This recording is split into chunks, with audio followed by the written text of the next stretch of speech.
What's up everybody? So in today's video, we are going over 5 things I hate about my Nissan GT-R. As a quick disclaimer, I don't actually hate the car. This is just a video showing the drawbacks with the vehicle. I love owning it. It's been a dream car of mine for 10 years and it is the perfect daily driver in my opinion. However, no car is perfect. There are some things that I don't like about it. There are some things that are design flaws, some things that Nissan could have done better just to make this car just that much better. So anyways, let's check out the drawbacks with owning a GT-R. So number 1 on the list, we're gonna hop inside the car and fire it up. This thing is really annoying, and from what I've seen, only the newer GT-Rs do this. I think the first few years this did not happen, so we'll start it up real quick. So when I put it into reverse, you'll notice the beeping noise.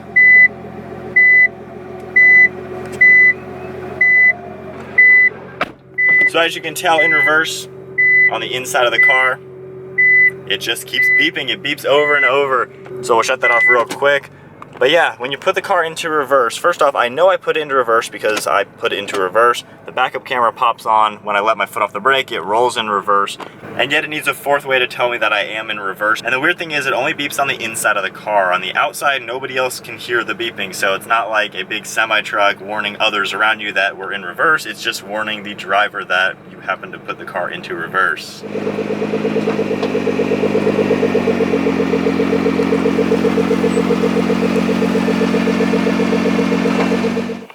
So yeah, that is number 1 on the list, and that is something that I actually hate about the car. I think it's really stupid that it has to beep constantly when you're in reverse. Again, I know I put it into reverse. There's 3 other ways that tell me that I am in reverse, and it's just really annoying. There's no way to actually shut it off. I can't even go into the navigation screen or do a setting or anything like that to change it. I actually have to go into like the wiring and somehow do something to the wires of the car to actually shut that off. So it's not something you can shut off. Older ones don't have that issue. And looking at all the forums, a lot of other GT-R owners are annoyed with that. It's just a stupid thing.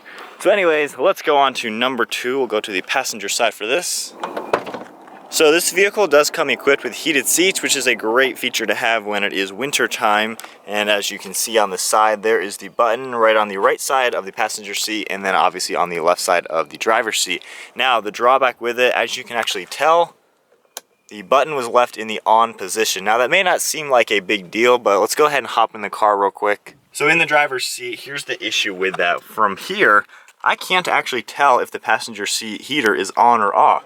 Even leaning over a little bit, I can't. So I have to lean way over and really just feel around for it. There's the button.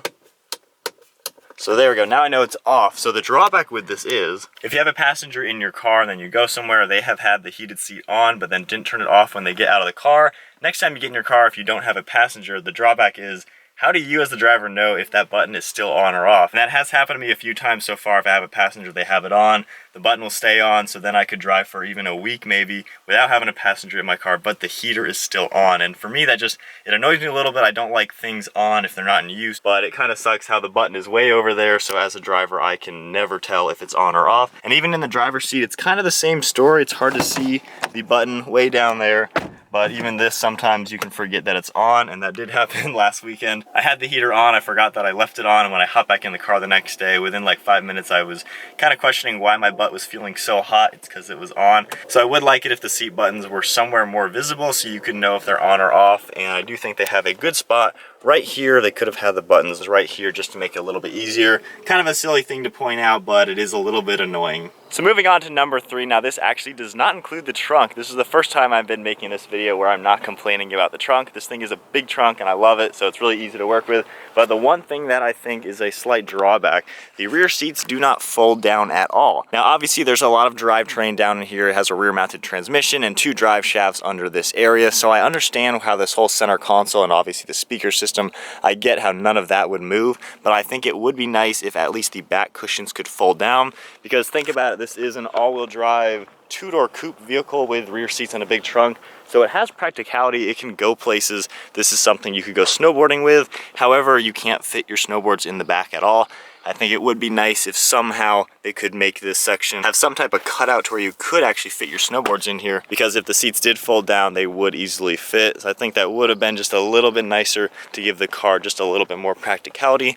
One thing kind of interesting though, there's a little tab under here, as you can see. If you pull that, you can actually take this entire cushion right out. This just comes right out like that.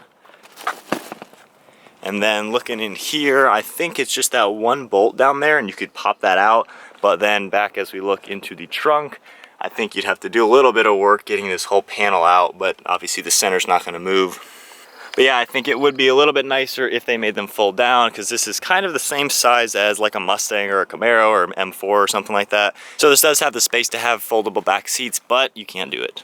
So next on the list is a design flaw with the vehicle. So I bought this used. It is a 2014. I bought it with just over 24,000 miles on it. So looking at the used market, one thing I noticed on a lot of vehicles, on the driver's side seat, a lot of them had a 3-inch tear in them. Now the first 2 or 3 vehicles that I saw with that issue, I thought they were just beat up, and obviously I didn't want to buy one that was beat to crap. And then I noticed it in a lot more vehicles, and then of course once I finally sat in a GT-R with bone stock seats, I realized what the issue is. So this is the stock seat. Obviously, if you feel right in here, there's a ridge, like a plastic ridge on the inside of this bolster right here. It might be made of metal, I'm not too sure, but you can feel it and you can see it as I fold that up. Now what happens is right about here, right in this like 3 or 4 inch area, there will get a tear right here depending on how the owner sits into the vehicle. So if you're constantly sitting and putting all your weight on here, you're putting a lot of pressure on the leather onto that metal or plastic piece. So I think when they designed the seat, they should have done something different, because you can feel this piece right here. I can even get my finger on the back side of it. I'm not exactly sure what its purpose is. Maybe just like the framing of this bolstering or something like that. But of course it is kind of bad to have a car that could have very low mileage and in perfect condition everywhere else, but then you get a rip in your very expensive seat. So that's just kind of a design flaw. Now with me, I don't sit in my car super fast and smush it or anything, so I know I'm not gonna have that issue. I'm always kind of slow when I get in and out of my car just because I don't want the leather to wear out or anything.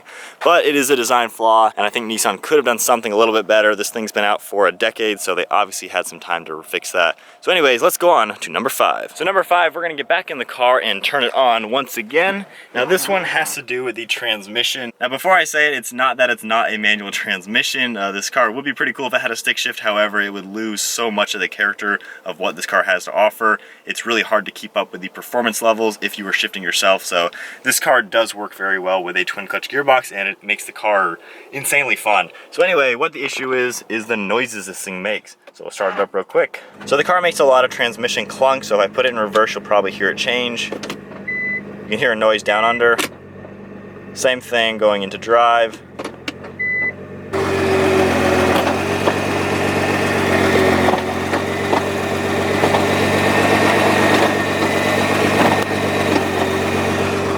So at slow speeds, you will hear the transmission make clunks when you go to reverse or drive or to park. And then even when it's idling, sometimes you can hear it just kind of rotating in there. It's just not the quietest transmission overall.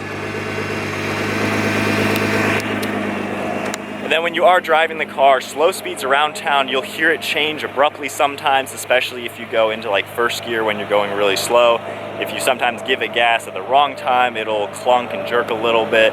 So it is a twin clutch gearbox, which is a refined system over like an outdated single clutch, but it still is a clunky thing to drive in the slow speed settings. It's not crazy bad. Obviously, it's not like driving a Gallardo with the e-gear system or anything like that, but it does get a little bit annoying if you're trying to make like quick changes from reverse to drive or anything like that. And then depending on how you're driving, that will also change how the transmission actually shifts. If you're going very slow, not really getting on the car, it will shift very sluggishly. You'll hit the paddle and then it'll change, and the gear change will actually take some time. But if you're on the car, of course, like pinning it or really slam on the brakes or something, as soon as you click the paddle, it's already into the next gear. So the transmission changes a lot. It can be super responsive and insanely fun, but then it can be a little sluggish and a little clunky and make some noises too. Obviously, all those noises are perfectly okay. That's how it's designed to be for whatever reason. But if you are driving this, daily driving it, you will think that it's kind of braking, sometimes in reverse. When I'm backing up with the wheels turned, you can hear pops and stuff. I'm pretty sure all those noises are normal, but it does sound weird. It sounds like the car is braking, and people who aren't too familiar with the car, if they're riding with you and you're doing any slow speed stuff, they'll ask you if your car is falling apart, and hopefully it's not. I'm pretty sure it's not, but the transmission is a little annoying sometimes like that. Well, that wraps up today's video, going over 5 things I hate about the Nissan GT-R. In all honesty, I love it. It's the perfect daily driver in my opinion, and I love owning the vehicle. If you don't believe me, hit the subscribe button. Check out all the previous videos I've done so far with the GT-R. It's been tons of fun, and of course there are plenty more videos to come. So that wraps up today's video. Hope you guys enjoyed it. Give it a huge thumbs up, smash the subscribe button. We'll see you guys next video.